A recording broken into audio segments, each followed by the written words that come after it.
Hello friends, welcome to civil engineering quiz. तो आज का क्विज का जो सेक्शन है 101 मतलब 101 से 110 तक आज के हम इस वीडियो में क्वेश्चन लेंगे। तो वे क्वेश्चन है स्टील के डिजाइन ऑफ स्टील स्ट्रक्चर के सारे 10 क्वेश्चन है आज के वीडियो में। तो देखते हैं। और जिन्होंने अभी तक हमारे चैनल को सब्सक्राइब नहीं किया है वो प्लीज सब्सक्राइब कर दीजिए और बेल आइकन को दबा दीजिए।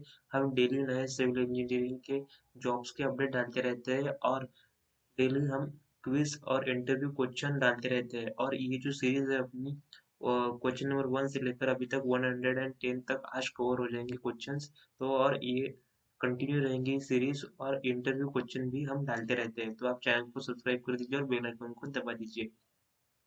देखते हैं आज का जो फर्स्ट क्वेश्चन है 101। तो फर्स्ट क्वेश्चन है the heaviest I section for the same depth is. I section heaviest I section बताना। इसमें से आई सेक्शन देखते हैं। सबसे पहले इन सबके फुल फॉर्म जान लेते हैं क्या होते हैं। तो मतलब फुल फॉर्म क्या है। ISMB। ISMB का मतलब होता है Indian standard medium beam. Indian standard medium beam ISMB का मतलब होता है। और ISLB का मतलब देखते हैं। ISLB का मतलब होता है Indian standard light beam. Light weight beam Indian standard light weight beam. ISHB का मतलब देखते हैं। ISHB का मतलब है Indian standard heavy weight beam. ISWB का मतलब है इंडियन स्टैंडर्ड वाइड बीम। तो इन चारों के जो मैंने आपको फुल फॉर्म बता दिए इसके लिए जो इस क्वेश्चन का करेक्ट आंसर जो है, इस क्वेश्चन का करेक्ट आंसर है ISHB Indian standard heavy beam, heavy weight beam. तो नेक्स्ट क्वेश्चन देखते हैं 102। एज पर IS 800 the maximum deflection in a beam should not be exceed. IS 800 के अनुसार जो भी डिफ्लेक्शन आएगा बीम में वो शुड नॉट बी एक्सीड, इसके ऊपर नहीं जाएगा। तो इसका जो करेक्ट आंसर है वो है यल बाय 325। 325 यल बाय 325 इसका करेक्ट आंसर है सी। नेक्स्ट क्वेश्चन देखते हैं। The bending, compressive and tensile stresses, bending, compressive and tensile stresses respectively are calculated on the basis of। ये क्वेश्चन बहुत ही इम्पोर्टेंट है और हमें इसमें बताना है कि बेंडिंग मतलब बेंडिंग स्ट्रेसेस और टेंसाइल स्ट्रेसेस जो होता है, compressive stresses and tensile stresses बताने हैं बेंडिंग के केस में। इस कैलकुलेटेड ऑन बेस्ड ऑन इस किसके बेस पर ये कैलकुलेट किए जाते हैं। तो इसका जो आंसर है तो बेंडिंग जो होता है, बेंडिंग कॉम्प्रेसिव में ग्रॉस नेट होता है। मतलब इसमें देखिए इसके लिए जो ग्रॉस नेट चाहिए, ग्रॉस नेट और जो टेंसाइल स्ट्रेसेस है इसके लिए जो चाहिए नेट एरिया। इसके लिए क्या चाहिए, नेट एरिया। तो देखिए ये दोनों क्राइटेरिया किस ऑप्शन में मैच करता है। Net area and gross area ये तो मैच करता है पर उल्टा उल्टा है। तो नेक्स्ट देखते हैं option B, gross area and net area. Option B मुझे लगता है करेक्ट है। ग्रॉस एरिया बाद में ही नेट एरिया। सबसे पहले अपने को पूछा क्या गया है, यहाँ पे लोग कंफ्यूज हो सकते हैं कि सबसे पहले जो पूछा है उसका ही आंसर दीजिए। तो सबसे पहले हमें बेंडिंग कॉम्प्रेसिव पूछा है तो उसके लिए है ग्रॉस एरिया। और वो हम ग्रॉस एरिया से बेस पर कैलकुलेट करते हैं। और जो टेंसाइल स्ट्रेस है हम नेट एरिया के बेस पर कैलकुलेट करते हैं। और वो सेकंड नंबर पर है, ये ध्यान दीजिए। फर्स्ट और ये सेकंड ये पूछा है। तो आप कंफ्यूज सकते हैं, ये भी करेक्ट है पर ये उल्टा है। तो इससे आप कंफ्यूज ना हो। नेक्स्ट 104। 104 क्वेश्चन है the thickness of the thinnest outside plate in 10 mm and is 10 mm, then the maximum pitch of rivet in tension will be taken as। वो कितनी हो सकती है, इसके लिए हमें एक फॉर्मूले का यूज करने की जरूरत है। उसकी हेल्प से हम इस प्रॉब्लम को सॉल्व कर सकते हैं। तो फॉर्मूला जो है वो है 16T। अब 16 T मैं आपको यहाँ पे दिखा देता हूँ किस तरह से मैं इसे कैलकुलेट करता हूँ। तो 16T देखिए एक जो है वो 16T भी लगा सकते हैं। और नेक्स्ट जो है वो हम लगा सकते हैं, ये टेंशन के लिए है 16T फॉर टेंशन और 12T फॉर कॉम्प्रेशन। इन दोनों में हमें वैल्यू पुट करनी है। 16 इंटू जो एल की वैल्यू है वो पुट कर देनी है, ये पुट कर देंगे हम। और जो है 16 इंटू मतलब 16 इंटू 10 कर देना है और वो आएगा 160। और जो 12 इंटू 10 कर देना है तो वो आएगा 200। जितना भी आएगा 200 आएगा, 120 आएगा, जो भी आएगा आपके आप उस वैल्यू को लीजिए।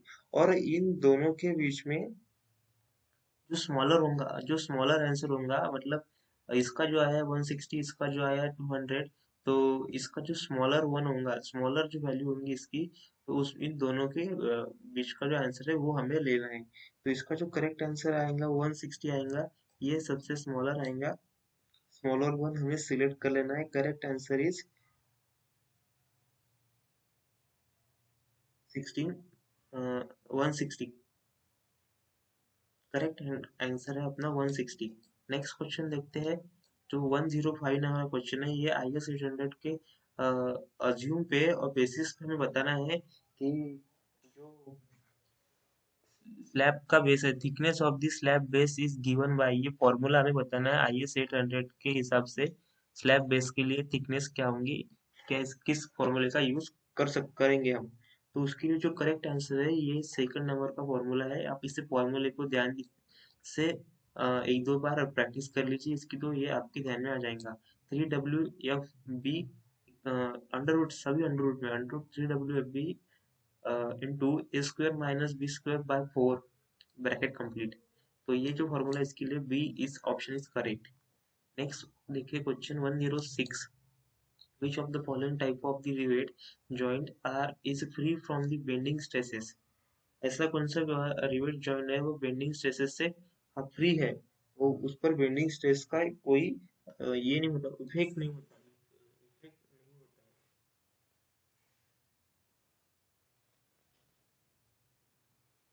तो इसका जो करेक्ट आंसर है देखते हैं। सबसे पहले option A lap joint, option B bird joint with single cover, option B bird joint with double cover, and option D is none of the above. तो इसका जो करेक्ट आंसर है वो है bird joint with double cover plate. तो bird bird joint with double cover plate, इसका correct answer है C. ये हमारा करेक्ट आंसर है। बट हम जान लेते हैं सबसे पहले bird left joint and bird joint क्या होता है। जब आप देखिए इस नीचे डायग्राम में, ये क्वेश्चन मैंने आपको सॉल्व करके बताया what is lap joint and bird joint. जो फर्स्ट डायग्राम दिख रही है वो है बर्ड जॉइंट, ये लैप जॉइंट, ये है लैप, ये लैपिंग हो रही है तो लैप जॉइंट। और ये सेकंड जो डायग्राम दिख रही है आपको ये वाली, ये है बर्ड जॉइंट, ये बर्ड जॉइंट की डायग्राम है।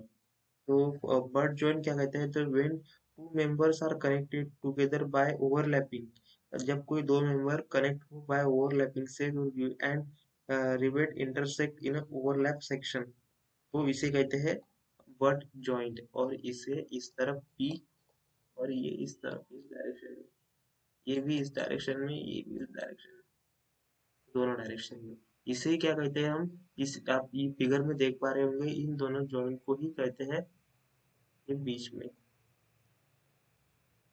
इन दोनों, ये फर्स्ट जो है वो लैप जॉइंट है, ये सेकंड जो है वो बर्ड जॉइंट है। तो आपको डायग्राम की हेल्प से बहुत ही आसानी से समझ आ गया होगा बर्ड जॉइंट और लैप जॉइंट में क्या डिफरेंस है।